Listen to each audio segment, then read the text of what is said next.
Welcome to Decoding Leadership, where we break down the elements of humane and effective leadership. I'm your host, Jade Rubik.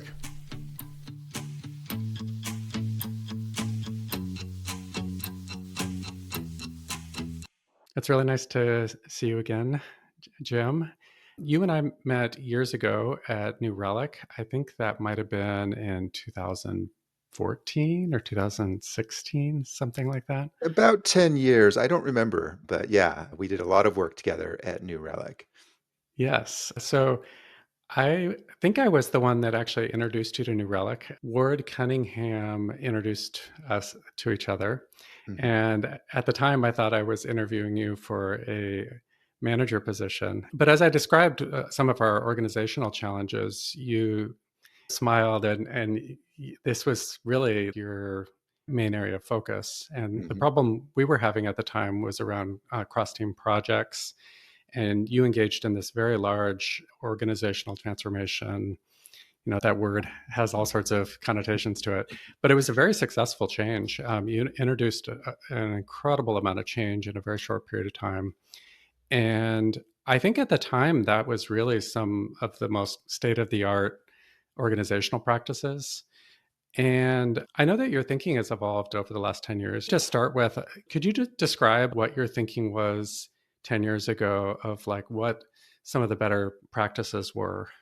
Yeah. So when we met, I was a consultant specializing in scaling software development organizations with a strong emphasis on both the technical side as well as the organizational structure and people side, because I really believe that you have to have all of these things to have a great software organization.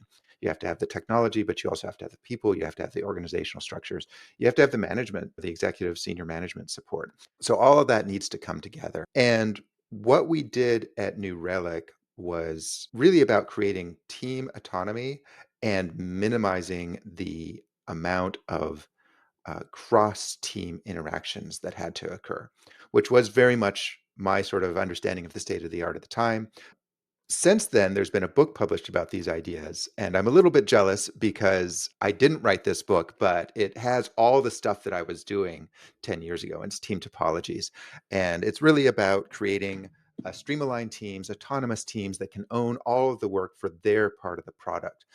And that's what we did at New Relic is we did this really big effort because the teams had all bound up amongst each other, and team A couldn't do something until team B did something, until team C did something, until team A did something, and it just was like a big gridlock situation. And so we focused on creating small teams that had a lot of ownership and accountability and autonomy, but there were a couple of problems with that approach. I'd been using it, and it was pretty well polished by the time I got to New Relic, and I think it turned out pretty well. It was great. Um, but there were some things that really had me dissatisfied. And one was in how the process worked, and the other was in how the outcomes came about. So, first off, I did not know how to do it incrementally. And in an agile environment, and regardless of whether you like agile or not, the core idea of doing things incrementally so that you minimize your risk is a really good one. And unfortunately, this work really required redesigning an entire organization and then doing a big bang switchover. And that seemed like a big flaw to me, but I didn't know how to do it any other way. And also, it meant it take a long time. I think we spent, I don't know, 6 months doing the change management and design work and everything else around that.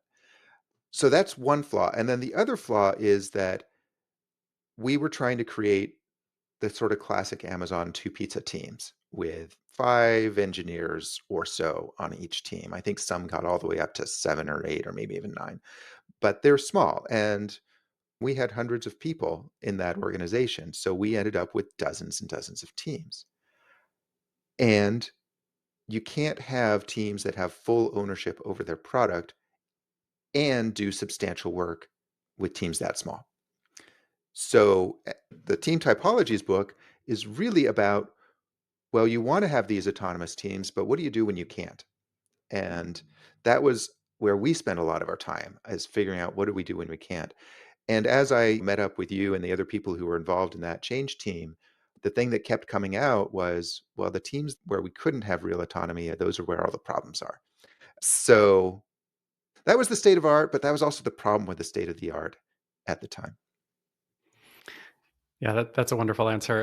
And it really does point to, I think, our next topic, which is over the last couple of years, you've been using a newer approach. It's called fast agile. Mhm. And I was wondering if you could describe that and also talk about what piqued your interest in it and what has made you and want to experiment with it. Yeah. So fast, I think they've dropped the agile from the name. It's just fast now. Okay. In the F, it's FST with an A that's silent and invisible, and it stands for Fluid Scaling Technology. And fast, I learned about fast at Agile Open Northwest a couple of years or so after my New Relic experience, or maybe more than that. But I had been reflecting on the way I do things and also how things had gone at New Relic. I follow up with people after I do substantial work with them to learn how it's going and what lessons we can learn from it. And I had these dissatisfactions around the two areas I described.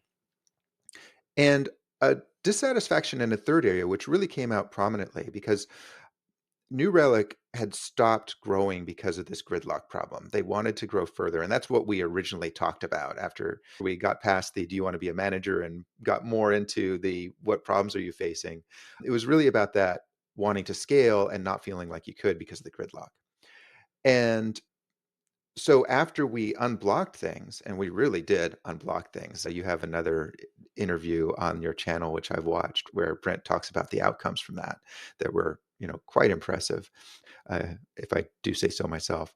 So New Relic started scaling, and I think got up to around 80 teams. So we were at 40 when I was done, and then you grew until up until 80, and then started running into new problems as the organization got to that level of scale. So, in addition to the Big Bang migration problem, in addition to the difficulty with small teams problem, you also have the number of teams problem. And something I believe to be true, and I've certainly seen, but I haven't done like a big overarching end-to-end study on hundreds of companies, but it is my belief that the scaling problems in organizations are based on the number of teams that are involved working on the same product or portfolio of products. So if you've got a huge organization with one set of products over here and another set of products over here, and they have nothing to do with each other, it's not really a scaling problem. It's a scaling problem in some ways, but it's not a software scaling problem of the kind I work on. But when you've got 40 teams all working on the same portfolio, or 80 teams all working on the same portfolio as we had at New Relic, now you've got a real problem. If we could bring that down, it's really easy to scale less than 5 teams. The coordination problems are just go talk to each other. And then somewhere between 5 and 10 teams, you end up where you have to have more than just go talk to each other. And if you have more than 10 teams, you absolutely have more to do more than that. But the scaling problems are still fairly straightforward. You can manage it with agreements and understanding of who's responsible for what. And then somewhere around 30 to 50 teams, that breaks down again. And that's the area where New Relic was really challenged. And and there were a variety of approaches that people tried. I wasn't personally involved in that, but I heard about it. And it involved multi-levels. And I never got the impression that any of those worked all that well. They weren't terrible, but it's just a really hard problem.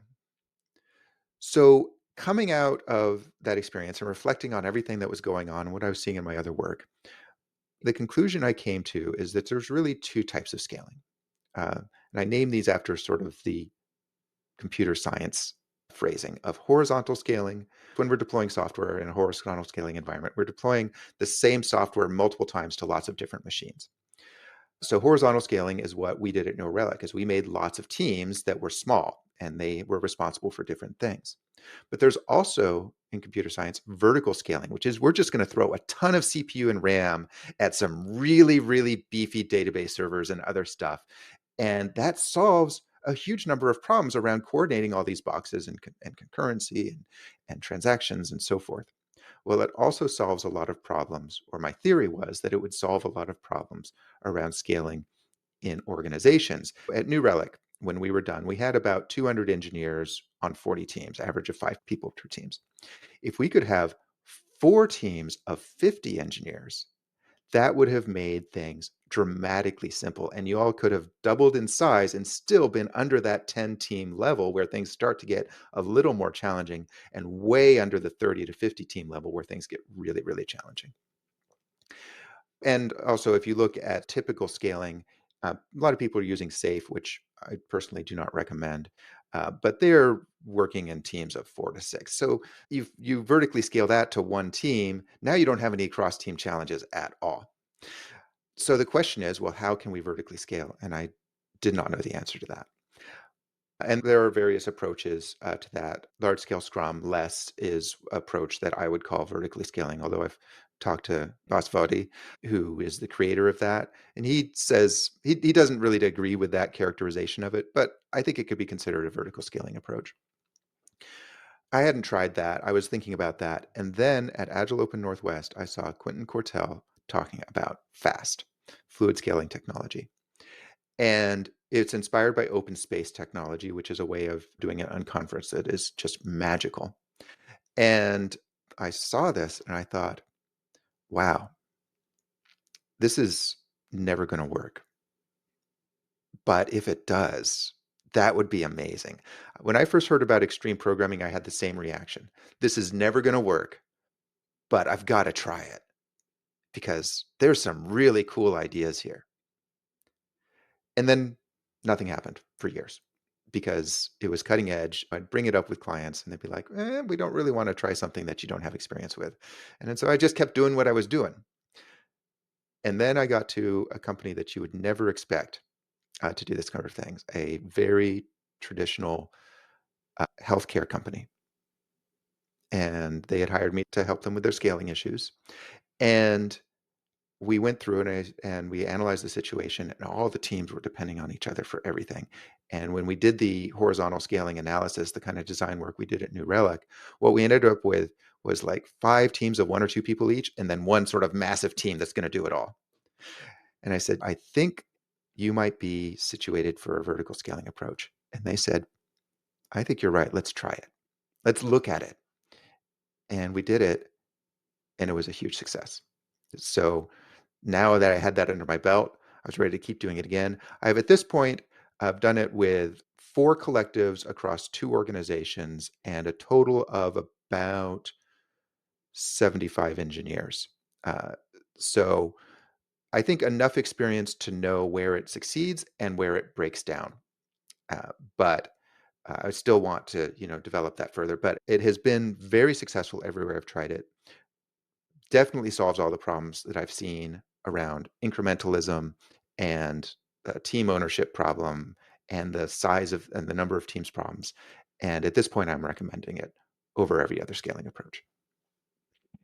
I had a very similar reaction to you when I first heard it from you. I was like, oh, wow, that seems like it shouldn't work, but it also seems amazing. Like it seems like it solves a lot of the deficiencies of the way I've been trying to do things for the last 10 or 15 years. And it was one of the first things that I encountered where the theory seemed to actually make sense, where Hmm.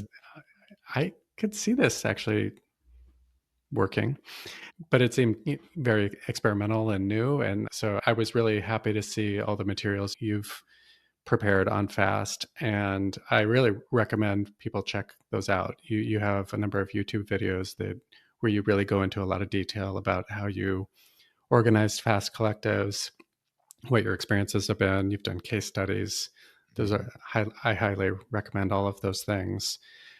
So FAST is an approach to software development that's focused on self-organization. And part of the reason I was willing to try FAST was because I had experience with self-organization in other companies. In fact, that was something that we did at New Relic. At the end of sort of all the design work, we had people self-organize into teams based on the various criteria we had defined for what we needed from each team.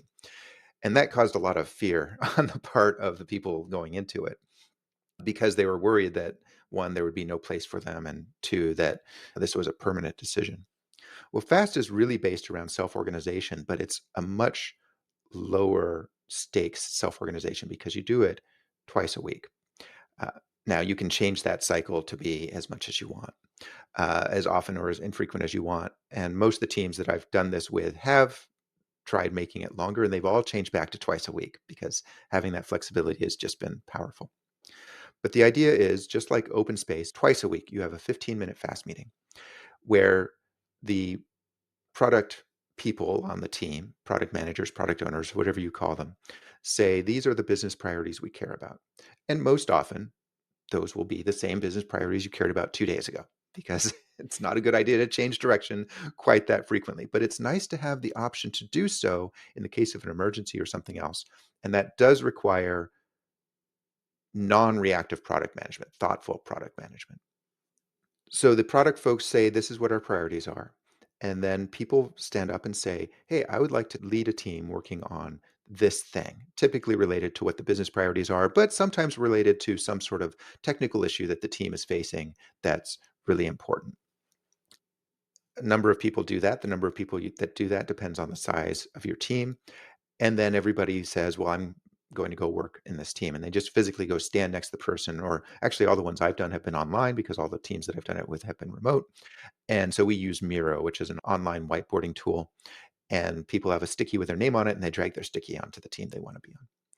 And all of that takes about 15 minutes, maybe 10 minutes. And then there's 5 to 10 minutes of sort of, hey, we're all together. Let's do the kinds of stuff you need to do when you're all together. Like, let's have announcements and let's talk about stuff facing the team that we need to talk about and so forth. So in general, it usually takes about 20 minutes, maybe 25 if there's something big going on. And that's it. It's really simple and straightforward. When people join those teams, just like the business priorities usually don't change, the teams usually don't change too. The idea here is not to blow up the organization twice a week. The idea here is to create teams that are maximally effective. And we know that maximally effective teams are long lived. They have people who really enjoy working together, have lots of psychological safety, have the experience in the area that they want. They're passionate about the problem being solved, and they are meeting their career development needs in terms of the things they want to learn, who they want to work with, kinds of problems they want to work on. And in traditional environments, managers do all of that. They sort of assign it, but they can never do it perfectly because they don't have all the information that the people on the ground do. So, what FAST gives you is the ability to have people self select into great teams. And that's what made New Relic's work so successful. It was partially we broke the gridlock, but partially that self selection exercise put people in teams where they were just excited to get going. And they, after that exercise, bam, they just were off to the races. The same things what happens with FAST. You get people who really want to work together, who are passionate about the thing they're working on. But because we have this FAST meeting, sort of like a stand up, it's a way of coordinating what's going on. We also have the ability to be super flexible when something urgent comes along that's really important. People reconfigure to deal with that thing without blowing up everything else that's in progress. It's amazingly effective and scales like nothing else I've seen in that. I've done it. I think the biggest I've done it with was 24 engineers. The largest that it has been done with is this team of 65. My team of 24 engineers had 36 people total. The teams I'm working with now are between 15 and 20 people, maybe 25.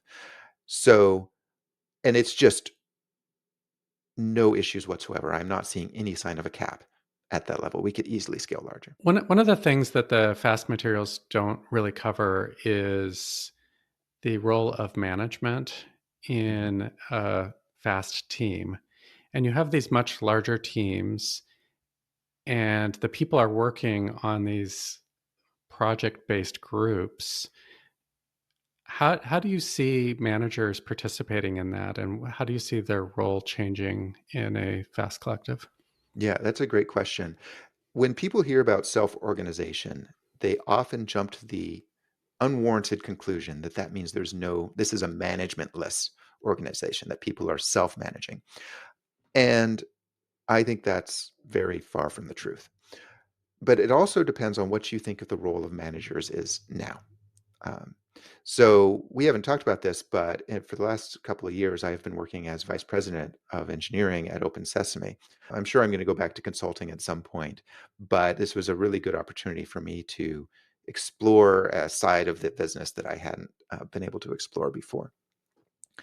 And in that role, I not that I didn't have respect for the job of management before, but I certainly have even more respect for the job of management now than I did before.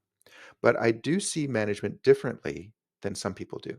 Some people think the job of management is to basically project manage, to tell people what to do, make sure they're working on the right thing, make sure that they're making progress, stay on top of it. And yes, there is a need for that. And I want to create an organization where the engineers have the ability to manage themselves in that way, which now, for people who think the job of managers is to project manage, this does raise the question of, well, what are they doing? Do you think managers are useless? No, not at all. Farthest things possible from the truth. The job of managers, in my mind, is to create a system that is effective and to constantly be looking at how to make that system more effective, which means noticing how good of a job people are at self-managing their project management requirements and providing coaching and mentoring and also changing the system to make that more feasible. But that's table stakes. That's low level stuff. Let's get into the more advanced stuff like what is the organizational culture? What is it that we expect from people? How are we developing our people? How do we make sure we have great people? How do we make sure that they can work together effectively? And the brilliant person who's a little prickly and a little bit abrasive to get along with, are they getting the coaching they need? What are you doing about the folks that just aren't performing, especially in a remote environment? It's very easy for people to hide. How are you focusing on collective ownership so that no one person is a bottleneck for any particular area of knowledge? All this stuff, that's the realm of management, is creating an effective system and constantly improving the capacity and capability of the team that they're in charge of. So how does that change in fast? It doesn't. You still have to do all of that work. Now, what has changed for me is that previously in my current organization, previously what we had 7 teams, and we've collapsed those down into 3 collectives plus an operational team. So 3 teams formed one collective, 2 teams formed another collective, and 2 teams formed a third collective. So it must have been more than 7 because that doesn't add up. I don't know, public math, not my thing. And those teams had different managers because it was not exactly one manager per team, but it was almost one manager per team. So what we've done is we've put the managers together as peer managers on the collective. They still have people reporting to them. And the idea is that they need to work together to think strategically about what are the needs of the collective and how can that collective grow and become more effective. So depending on what you think the job of the manager is, this is going to be a pretty satisfying answer, which is the same thing they've always did, but they have to work together more closely. Or it's going to be, but wait, well, how do I do all of that? I this to me is totally fascinating because I haven't seen any materials or experience reports or anything about this aspect of it, and I just find this totally fascinating. In a lot of organizations, I would say the management is underinvested in the kind of continuous improvement of the system, and it actually, New Relic was pretty good about that because we had a kind of built-in management culture that focused on that. But most companies I see that they just mostly don't pay attention to it. So I love the emphasis on that. And of course, I think it makes sense, the kind of people management. Have you seen any change in like the amount of scope each manager has, or have you preserved the kind of typical or previous team assignments? Um, I've just preserved the previous team assignments, and Okay. that is actually one of the great things about FAST is you can adopt it incrementally. Yes. So to begin with, I think you could argue we have 4 teams that are all part of one product. And to start with, I asked for volunteers. I said, which teams would be interested in trying this wacky, fast thing? And a couple of teams raised their hand really high and said, yes, we want to do that. And a couple of them were like, no way. We do not want to do that. Well, two of the teams had two different managers. And so we formed them into a collective and just started doing that. And then over time, as that developed, the other team that one of those managers was responsible for was brought into the fold. But the fourth team, who has a third manager, has not been brought into the fold yet. And there's some problems as a result of that. But now we've really only got four different teams that have to interact, and most of them are actually on completely different products. So managing those little glitches is not a problem because really what we're talking about is managing two teams now Yeah. rather than four. And two teams is just a matter of the two managers getting together and talking to each other, and the people and the engineers just talking to each other. Most of the issues are around deployments and that sort of thing is where they tend to cross and run into friction together. So what I'm trying to do is, as VP, I have the luxury of moving slower, but also the pain of not being able to move as fast as I did as a consultant. Um, and so we're just letting that percolate through. And I think eventually these four teams will be all in one collective, but there's no real urgency around doing it right now. We've already gotten 90% of the benefit of creating the fast collective. That makes a lot of sense. One challenge I've seen with pure people managers is that they're not involved enough in the work to actually be an effective coach and manager. But I guess what I like about what you're describing to me is it seems like there there is enough there's a lot of incentives for the managers to be very involved in the work and be seeing what's going on. If you're part of a larger collective, your people might be spread about, but you're responsible for making sure that you're seeing how they're working. And I guess that's where kind of partnering with their peer managers comes into play. Can you talk a little bit about that aspect of it, the Yeah. visibility? Yeah, and there's something else that I'm introducing that isn't strictly part of FAST that is relevant here. So I do think that the peer manager relationship is really important. And that was new at my current company versus where I had done it before. And I was worried. The place I had done it before actually didn't have managers at all. It was a little bit weird, and that was ended up being their biggest problem is that they just didn't have anybody in the organization in that department that wanted to be a good manager, and so they struggled around those sorts of things. Here, we've got good managers, the people who want to be managers, but I had never put two managers in charge together. And of course, there's famous sayings about diffusion of responsibility, and if there's not one person who's the single ringable neck, then you don't get any real accountability. And I don't totally believe in those things, but there is some truth to it. And I was worried that there would just be the the student project problem of one person feeling like they're doing all the work and the other person not stepping up. That hasn't been a problem. I haven't, I've got five managers reporting to me. So I have not done this with enough organizations to say that it won't be a problem anywhere, but it hasn't been a problem yet for me. What has been a little bit more of a challenge is that the teams are pretty reactive. This is an old code base with a lot of maintenance issues. And so the sort of reactivity that comes along with that.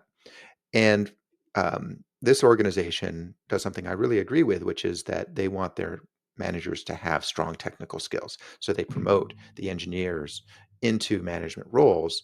But that does result in the managers kind of getting sucked into doing the work. And what I'm not seeing that I would like to see and will continue working on, we have been doing fast for about a year and 3 months. We introduced it maybe a year and a half ago, and it's been established for a little over a year, like really well established for over a year. So there's still time for it to get better, but they're not quite as strategic about managing the system as I would like. And that's partly because I'm bringing a lot of my ideas. As a consultant, I come in with a lot of how to improve the system ideas. And so I am, I think, sucking some of the air out of the room in that regard. So I can't say whether I don't think that's really a problem of the structure. It's just the situation we're in. But the other thing that I've done, which I think is really important, is I've hired several staff engineers to introduce extreme programming. And they are the people on the ground who are technically focused. This company has a slogan of people, process, and product. You take care of your people, you take care of your process, you take care of your product. And so the engineering managers or the people managers, they're responsible for people and process. And the XP coaches are responsible for process and product. And by product, I mean the building of the product. So really technical practices. And the idea is that they also work together to figure out what is the strategy and how are we going to tackle it and how are we going to make it better. And then the coaches, the staff engineers, are the people on the ground that are really pushing a lot of the day-to-day changes to make these things happen. That is coming along. The managers started forming meetings. It's a fully remote company, so everything's harder, everything's slower. Um, but they're forming meetings where they get together with the senior engineers on the team, including the staff engineers, the technical leads, senior engineers, and are looking at this strategy question. What are we going to do together? So it's starting to come together, but I wouldn't say that it's fully baked yet. One of the things I like about how you've described your management team is I see an anti pattern on a lot of teams and a lot of organizations where the managers don't ever actually really work together. And so they don't actually truly become a management team. And I think by having to work together, you actually might get a more cohesive management team and build better management culture and end up with a better organization as a result. So that sounds actually pretty great. Yeah, I mean, it's coming along. When I first joined, they were doing very much by the book Team Topologies. And one of the downsides of that approach, and I think we saw this at New Relic, is that when teams are so autonomous, you end up with siloing, where people start feeling very much they care about their piece of the product, but because the teams are small, it is very much their piece of the product, not the overall product. And you lose sight of forest for the trees. Fast very much solves that problem. They are focused on the big overall picture. But because it's so responsive, the prioritization mechanisms you have in the organization, which in many organizations are pretty dysfunctional, because like this leads to key decisions about how we're spending money and what do we care about. And often that's those decisions aren't being made at the leadership level as much as we would like them to be. They're often papered over, and then those disagreements are filtered down to the individual level of the team, and you get muddy priorities. And I would say that fast is very vulnerable to that in a way that the team topologies isn't, where you've kind of baked your priorities into the, the definition of the teams. But that also means that when your priorities change, it's kind of rigid and hard to change. So we had, because we were in this team topology approach, we had a very siloed environment. We had managers that were extremely independent from each other, had their own fiefdoms, did things their own way, didn't really talk to each other. And so that's something that I've been trying to change as VP basically since I joined. And Fast has helped with that a little bit, but we do have basically three different products that are very different and pretty siloed. So that wasn't totally solving the problem. We started doing half an hour daily stand up, Tuesday through Friday. Mondays are no meeting Mondays at my organization, which is a brilliant idea. Um, and so we just do it Tuesday, Thursday, Wednesday, Thursday, Friday. In that, we call it a stand up. It's not really a stand up, it's a sync meeting. We spend the first 15 minutes just talking about what's going on in our lives, and the other 15 minutes going through a parking lot of things that require us to agree on, or at least be on the same page around. And then on Friday, we have Philosophy Friday. Philosophy, of course, is spelled with an F. And Philosophy Friday, we take a bigger topic around management philosophy for the team to discuss, typically very grounded in something that one of the managers is facing. We've been doing this now for, I want to say, a little under a year. And that is what's really made a difference on the teamwork. Uh, I rated it a 1 out of 5 when we started. And now I would say we're closer to a 4 out of 5. And the team really is working on, like, we have this career ladder, which is one of the big tools we use to change the culture in the organization. And they're working on that. And once that's done, we'll work on other stuff together. And a team is a group of people with a shared goal and interdependence. And so having that shared goal and the necessity to work on it together, that's what's creating the team. And then having it just FaceTime, because you don't get it in a remote environment unless you work at it. That's the other thing that's making it work. I love that. That's really awesome. And I think a lot of people should copy the philosophy idea or Philosophy Fridays. Alex Croman said teams becomes teams when they solve problems together. Yeah. And I Real think, problems, not walking on coals or trust falls. yeah, exactly. And the other thing is that the person in the management role and the leadership role, they have to have the courage to step back. So we built this career ladder, and which again was my mechanism for really emphasizing the cultural changes I wanted in the organization, which were around simple design, simplifying the design. It was overly complex, it still is. Teamwork rather than individual ownership, collaborative work, peer leadership. These are things that I wanted that weren't really emphasized in the culture previously. So I built them into the career ladder. But we also wanted to give people the ability to specialize. And so I really was quite directive on the initial creation of the career ladder. And then I didn't do the specialties and I kind of stepped back.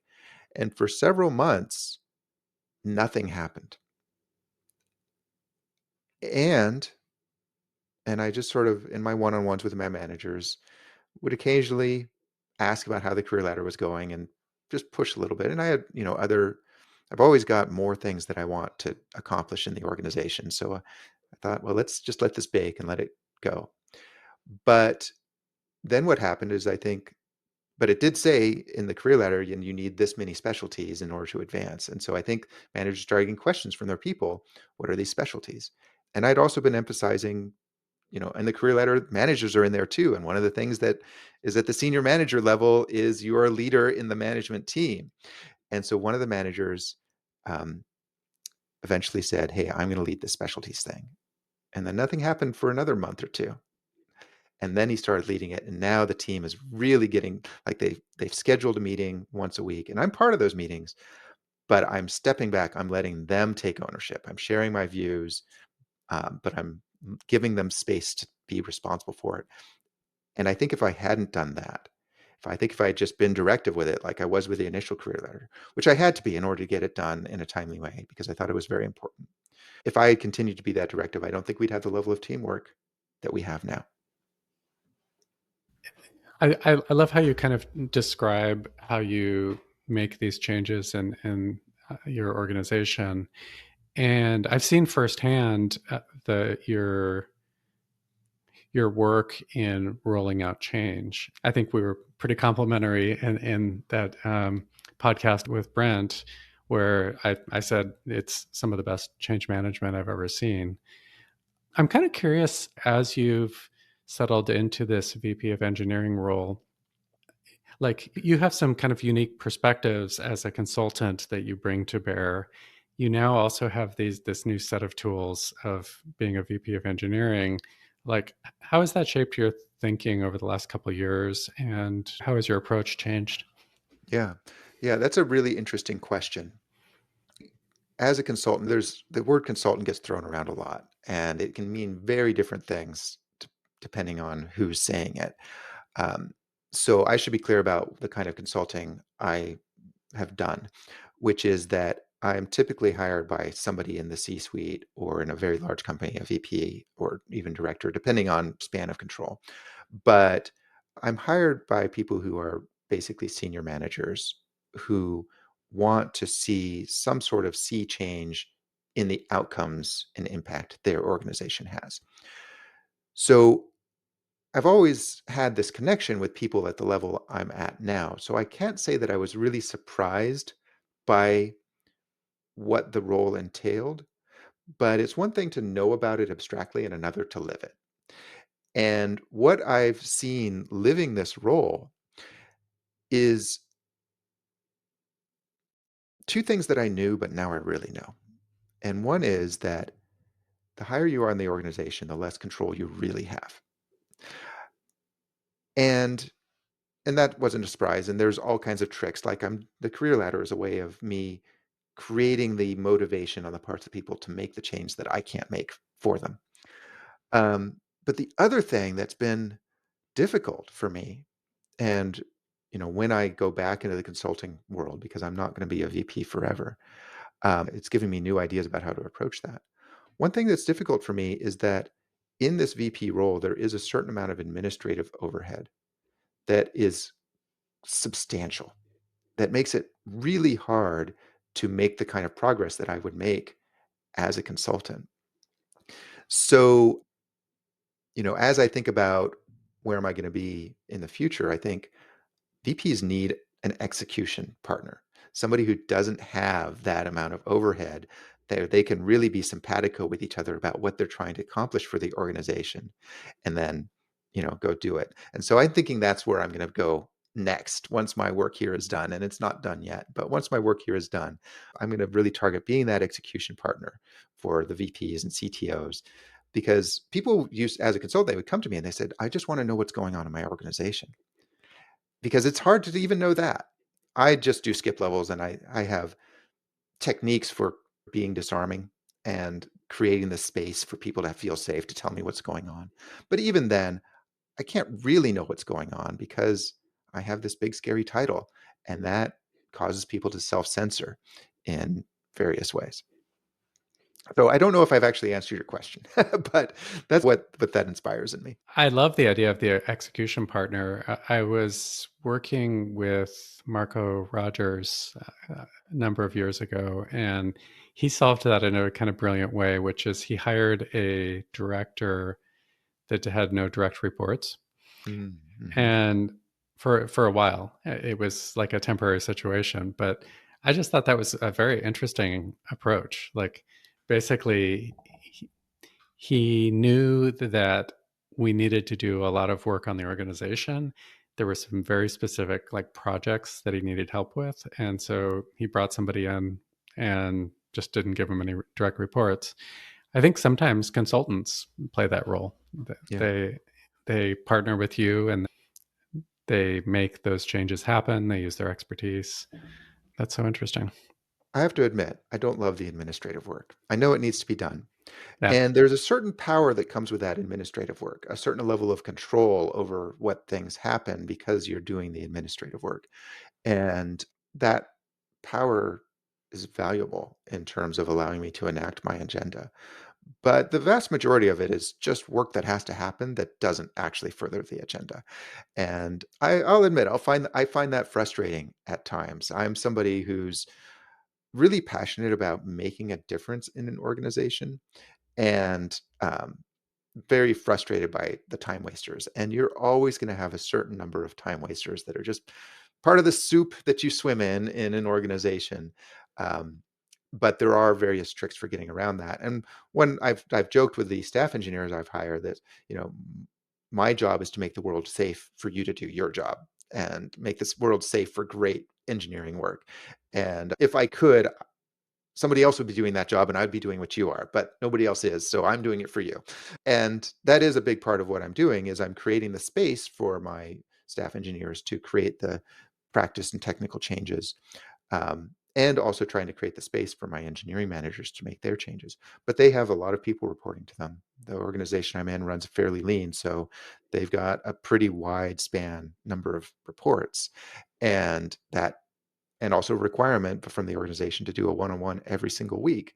So that eats up a quite large percentage of the week right there. Yeah. Yeah, it does. So thank you so much for the time today, Jim. This has been totally fascinating. I think we've covered some material that is completely novel, doesn't exist on the internet, is very new to the world, and I found it just totally fascinating. Thank you. How can people find you on the internet? And your book, The Art of Agile Development, is now in its second edition. Where is the best place to purchase it? Hmm. Well, so my book, Art of Agile Development, here it is. It is in a second edition. You can find it basically anywhere. Doesn't really matter to me. It is available on Amazon for a print copy, Audible for the audiobook. It's multiple translations. So check out, if you're in another country, you can check out, see if there's a translation for your language. It's also on O'Reilly's learning platform, which used to be called Safari, which is basically there. You can buy it on ebook for your Kindle. However you want it, I'm happy for you to read it. And it's really about the nuts and bolts of how do you create a successful engineering team. Now, for the types of more VP level, like uh, larger picture stuff that we've been talking today, that's not in that book, but I do write about it on jamesshore.com. And there is a way for you to subscribe there. I would also be really interested in hearing from people what they think about this execution partner idea. Like, it's really something that's only come to me in the last week. So I would love for people to reach out. You can find me on LinkedIn, or you can email me directly. Actually, email is preferred. And just go to jamesshore.com, and there's a contact me button that will have the various ways you can get in touch with me. Awesome. This has been so much fun, Jim. As always, I really learn a lot from every discussion with you. I've probably learned more about product development from you than any other single individual. Thanks Well, for your thank time you. today. Yeah, thank you. It's been a pleasure. Always good talking to you, Jade. Thank you for joining us for another episode of Decoding Leadership.